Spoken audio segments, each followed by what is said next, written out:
¿Qué tal? ¿Cómo están? Muy buenos días, bienvenidos al programa Encuentros en esta víspera del gran día del Domingo de Resurrección, el día más importante de la fe cristiana en el que celebramos la victoria de Jesús sobre la muerte y la redención del género humano.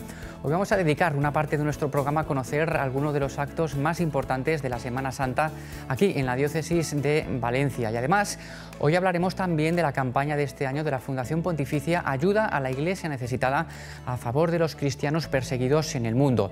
Veremos también algunos de los mensajes principales del Congreso Internacional celebrado en Valencia sobre el Pacto Educativo y Escolas Ocurrentes. Conoceremos también el testimonio en primera persona de la nigeriana Ozo Ibeciako, que ha recibido el premio Harambee de este año a la promoción e igualdad de la mujer africana. Y abordaremos además ese hecho que el pasado lunes provocó en todo el mundo una enorme conmoción después de que la catedral parisina de Notre Dame ardiera en un tremendo incendio que ha estado a punto, a unos pocos minutos, dicen, de destruir completamente ese edificio de 850 años de antigüedad y que es sin duda uno de los más destacados símbolos del cristianismo y de nuestra cultura. Bien, pues todo ello en la próxima media hora aquí en la 8 Mediterráneo, en el programa Encuentros. Bienvenidos. Nos damos como hermanos la paz.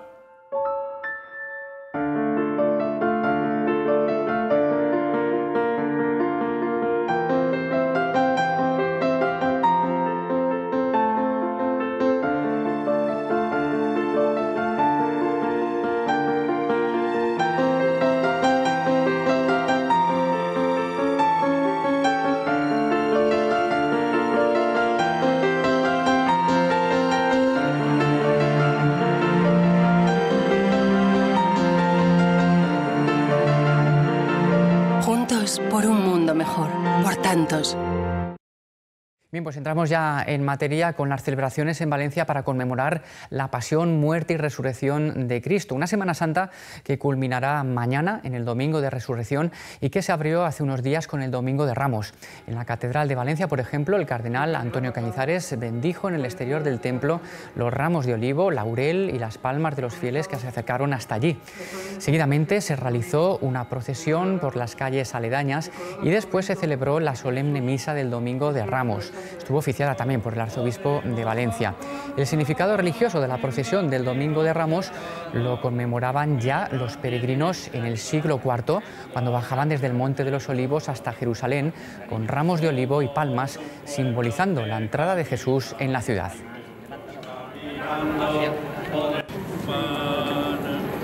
Sufren los hombres. Otra tradición dentro de la Semana Santa es la celebración de la misa crismal durante el Miércoles Santo. Esta Eucaristía fue oficiada también por el cardenal Cañizares el pasado miércoles en la catedral y fue concelebrada por decenas de sacerdotes, como estamos viendo. Durante la ceremonia, el arzobispo de Valencia bendijo los óleos y el crisma que serán usados en la celebración del bautismo, confirmación, ordenación sacerdotal y episcopal, dedicación de las iglesias y unción de enfermos durante todo el año. En su homilía, don Antonio señaló que la raíz de los graves problemas que afligen a la Iglesia y al mundo es la falta de fe en Dios. Y recordar además que Dios nos quiere dispuestos a amar, a perdonar y a dedicar la vida a los demás sin excluir a nadie.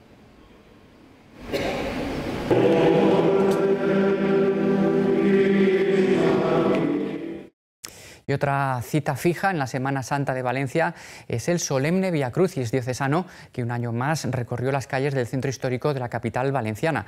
Fue organizado por el Foro de Laicos en colaboración con la Delegación de Apostolado Seglar y el Arzobispado.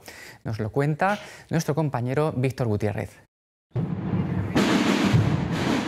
Las calles del centro histórico de Valencia fueron el escenario del solemne Via Crucis diocesano.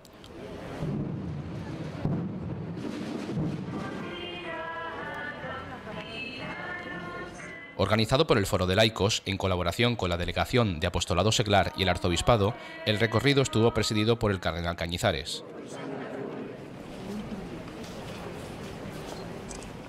Centenares de personas, entre ellos feligreses de las parroquias del centro de Valencia, así como representantes del Foro de Laicos, acompañaron el recorrido que comenzó en la Plaza de la Virgen. También con la cruz. Cuarta estación. En el Vía Crucis también participaron las imágenes del Santísimo Cristo de Nazaret y la Virgen Dolorosa de la Punta, acompañadas por la banda de tambores y cornetas de Alginet y el coro de la iglesia de San Miguel y San Sebastián de Valencia. El Vía Crucis recorrió la calle del Miguelete, la Plaza de la Reina y continuó por las calles del Mar y Avellanas hasta llegar al Arzobispado, con oraciones dirigidas por varios sacerdotes y las meditaciones de estaciones a cargo de integrantes del Foro de Laicos.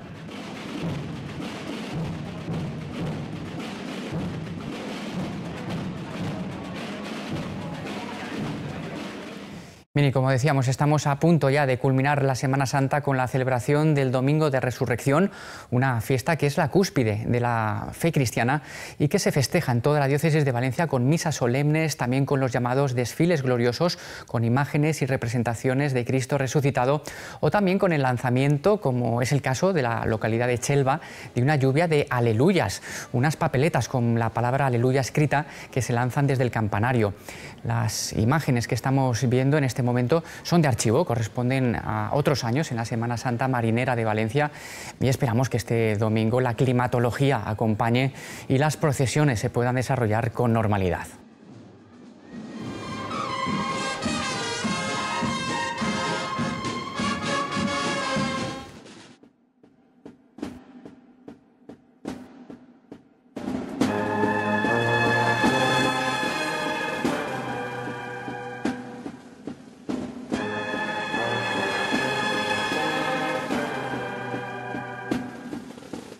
Cerramos así este bloque dedicado a la Semana Santa y hablamos ahora de la campaña de este año de la Fundación Pontificia Ayuda a la Iglesia Necesitada. Fue presentada en Valencia y ojo porque, entre otros datos, nos contaron que 1 de cada 5 cristianos viven en países donde hay persecución religiosa. Amplía esta información Esther Alcalá. Ayuda a la Iglesia Necesitada en España, Javier Menéndez Ros, y el director regional, Álvaro Pérez, presentaron en Valencia el informe de Libertad Religiosa 2018 de esta Fundación de la Santa Sede. El estudio puso de manifiesto que, pese al esfuerzo que está desarrollando el Papa Francisco por el diálogo interreligioso, ha habido un empeoramiento desde hace 2 años, porque cada vez son más las personas en el mundo que sufren la falta de libertad religiosa. Hay un empeoramiento desde hace 2 años. Hace 2 años tuvimos que decir lo mismo, que había otro empeoramiento, y cada vez son más el número de personas en el mundo que sufren esta falta de libertad religiosa, básicamente por un tema. Cuando a mí me preguntan por qué pasa esto, hay una palabra que lo define, que es aumento de la intolerancia. La intolerancia que afecta no solo a la libertad religiosa, sino a la libertad de asociación, a la libertad de prensa, a la libertad de comunicación, a muchas otras libertades. Sistemáticamente van unidas la vulneración de todos los derechos. También señalaron que aunque en España, como en muchos otros países de Occidente, no llegamos a situaciones de barbarie y profanación, hay que tener cuidado para que no se resuciten fantasmas del pasado. Tener un Estado o un país donde haya libertad religiosa lo comparamos con tener una casa con todas las tejas bien puestas. Y entonces el ataque a la libertad religiosa no viene de golpe que te quiten todo el tejado, todas las tejas, sino que viene muy poco a poco. Se empieza por una parte, te quitan de repente otra teja, te quitan otra y de repente te encuentras con que está haciendo agua, se está entrando el agua de fuera y se está vulnerando ya de forma manifiesta. O sea, no suele haber cambios radicales de un día a otro, sino que pasan muy poco a poco. Entonces, es verdad que estamos en una fase muy inicial en Europa, pero es una fase que hay que destacar también y exigir como países que defendemos básicamente la Unión Europea, la libertad religiosa en todos ellos, pero hay que exigir y defender para precisamente cuidarnos de los malos ejemplos que tenemos en el resto del mundo. Entre otros datos significativos, destaca que 6 de cada 10 personas en el mundo no pueden expresar con total libertad su fe y que 1 de cada 5 cristianos viven en países donde hay persecución o discriminación. Es decir, que el 61% de la población mundial vive en países donde no se respeta la libertad religiosa. El informe es el único elaborado por una institución católica que analiza en 196 países de todo el mundo el grado de cumplimiento de este derecho recogido en el artículo 18 de la Declaración Universal de los Derechos Humanos y que pretende poner en valor que la libertad religiosa es un derecho raíz fundamental, pues defiende a todos los credos y a quien no profesa ninguno, por lo que afecta a todos los ciudadanos. Y de una fundación pontificia como Ayuda a la Iglesia Necesitada a otra fundación que está promovida por el Papa, en este caso Escolas Ocurrentes, con cuyo director mundial, José María del Corral, estuvimos aquí en Encuentros la semana pasada. Pues bien, la Cátedra de Escolas Ocurrentes de la Universidad Católica de Valencia San Vicente Mártir celebró un congreso internacional con el tema central de la necesidad de establecer un pacto educativo. En el congreso participó, además de José María del Corral, el arzobispo de Valencia o el presidente del Consejo Pontificio para la Cultura.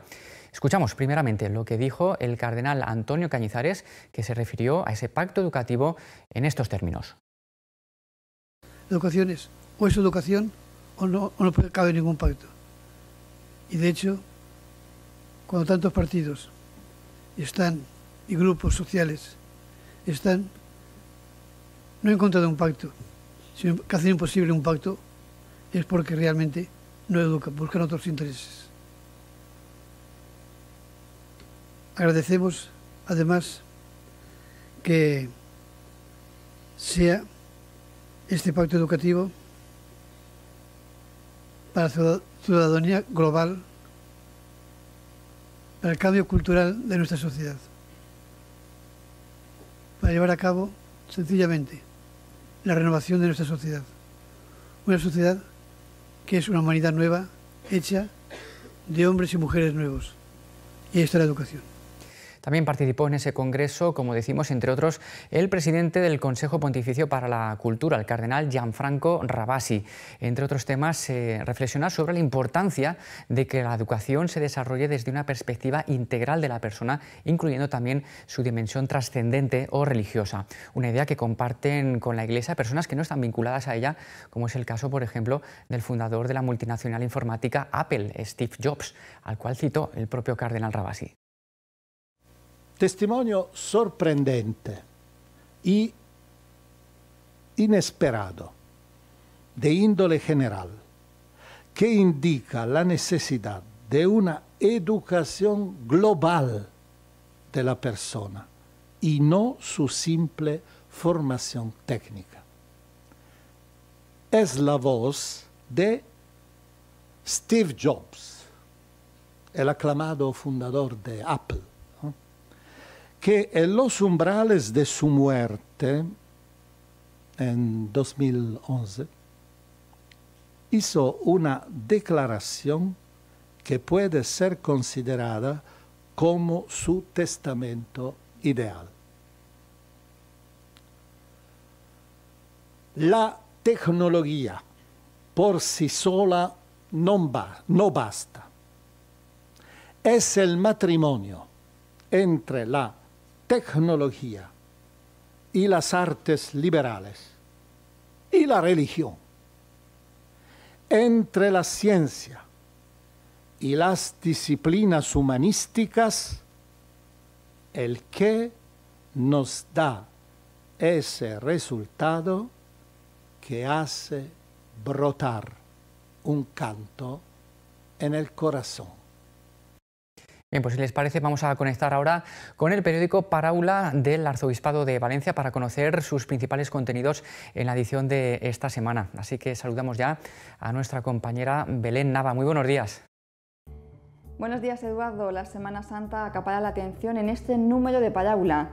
El semanario del Arzobispado de Valencia recorre las localidades donde la pasión, muerte y resurrección se viven con más intensidad.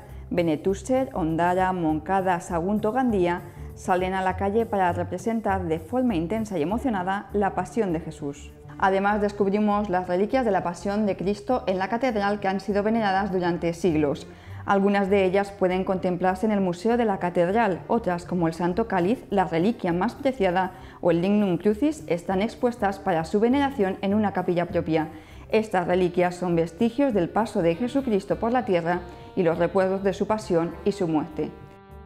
Las parroquias de la Diócesis de Valencia, así como los conventos, destinan las colectas de este Viernes Santo a Tierra Santa, para el sostenimiento de la labor evangelizadora, social, educativa y cultural que se realiza en los santos lugares con motivo de la jornada a favor de Tierra Santa que convoca la Santa Sede. Para hablar conversa con Dominic, párroco titular de San Pedro Pascual. Él, con tan solo 17 años, vivió el genocidio en Ruanda hace 25 años. La única esperanza era Dios, afirma en nuestras páginas. El presidente del Consejo Pontificio para la Cultura, Gianfranco Ravasi, ha visitado la ciudad de Valencia porque ha estado presente en el segundo Congreso Internacional de la Cátedra Escolas Ocurrentes que se ha celebrado en la Universidad Católica de Valencia. En ella ha asegurado que el pacto educativo debe contar con la voz de la Iglesia. Y esta semana publicamos de forma íntegra el último documento que ha escrito Benedicto XVI. El Papa Emérito ha ofrecido un diagnóstico sobre la crisis de los abusos sexuales en la Iglesia, en un artículo que se publica esta semana en su Alemania natal y del que previamente fue informado el Papa Francisco. Joseph Ratzinger apunta al clima cultural en el que se han producido estos trágicos sucesos. Y esto es todo desde la redacción de Parábola. Seguimos trabajando en más temas y en más informaciones.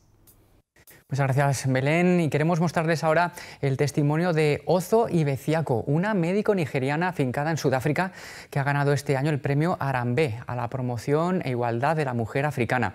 Ha obtenido ese galardón de la ONG de inspiración cristiana Arambe por su proyecto Art of Living, una iniciativa que trata de despertar el potencial de las jóvenes que viven en Alexandra, un antiguo gueto negro de Johannesburgo, en Sudáfrica.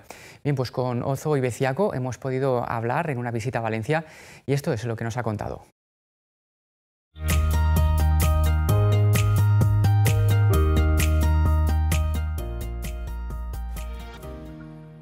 Durante el apartheid el gobierno llevaba una política de desarrollo separada. Cuando clasificaban las razas, la raza superior era los blancos, seguido por los de color, y después indios y entonces los negros. Entonces quiere decir que los negros recibían lo peor que hay en el desarrollo, o quiere decir sin desarrollo. Y además durante el gobierno del apartheid lo que hicieron era sacar las tierras fértiles de los negros para darlos a los blancos. Y eso quiere decir que ellos se quedaron sin tierra, sin casa, y los padres se enfocaron a migrar de sus locales rurales a la ciudad. Y otra cosa que pasó durante el apartheid, que institucionalizó un sistema de educación que se llamaba Bantu Education. Con este sistema ofrecían a los negros una educación muy inferior, que no les ayudaba a pensar. Los hombres llegan a ser como jardineros, obreros, y las chicas se estudian trabajador, como trabajador social o docente. Y además con toda esta época, el gobierno sembraba como miedo, control y desconfianza. Y la gente salieron del apartheid pensando que, bueno, el gobierno me va a darlo todo, no hace falta esforzarme.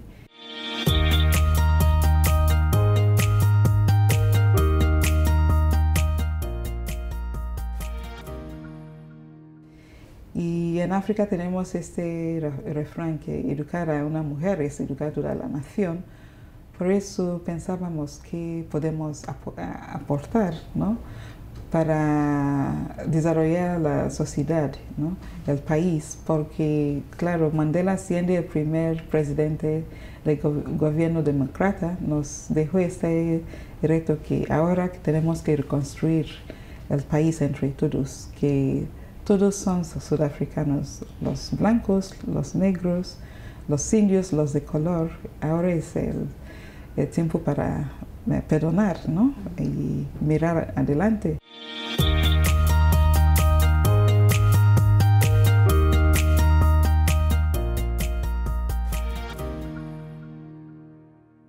Con el Art of Living es justo empoderar y dar herramientas a estas chicas primero que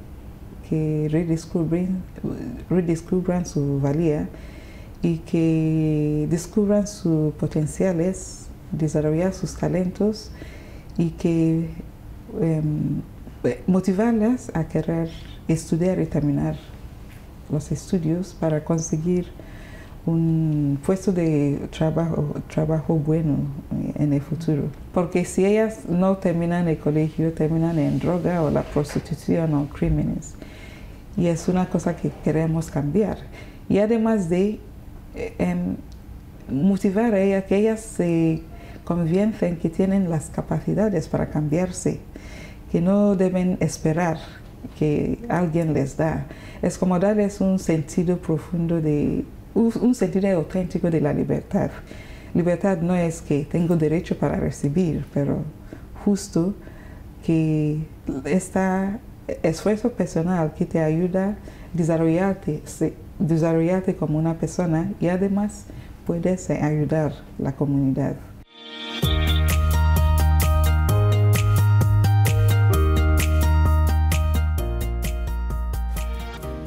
La escuela primaria y secundaria son gratuitas y que con lo que han pasado los padres se han dado cuenta de la importancia de la educación, que ellos quieren algo mejor para los hijos.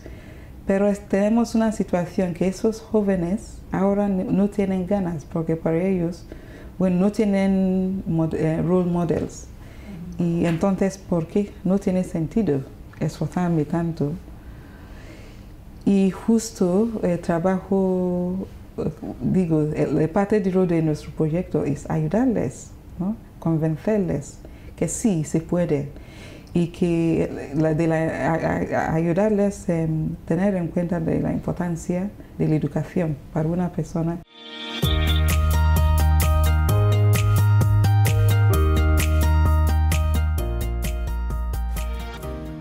Las chicas, empezamos con chicas de 9 años, ¿no?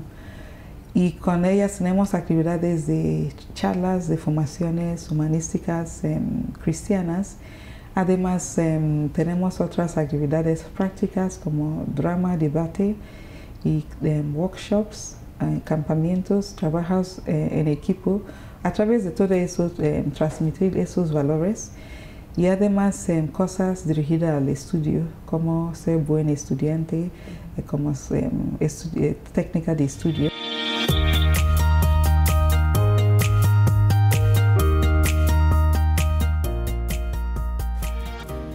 En Sudáfrica, en los últimos años de colegio es muy importante, porque justo es los últimos años que las notas se suman, ¿no? Hasta el final, y si no tienes las notas adecuadas no puedes seguir con los estudios superiores. Entonces para este grupo iniciamos otra actividad que se llama Pathfinder, buscar tu camino. Con esta el intento es ayudar a estas chicas a estudiar de modo más intenso. Además invitamos chicas profesionales jóvenes que han crecido en Alessandra o barrios como Alessandra, que ahora ya son profesionales y tienen un buen puesto de trabajo, para que ellas den testimonio de su vida, cómo han luchado para salirse adelante.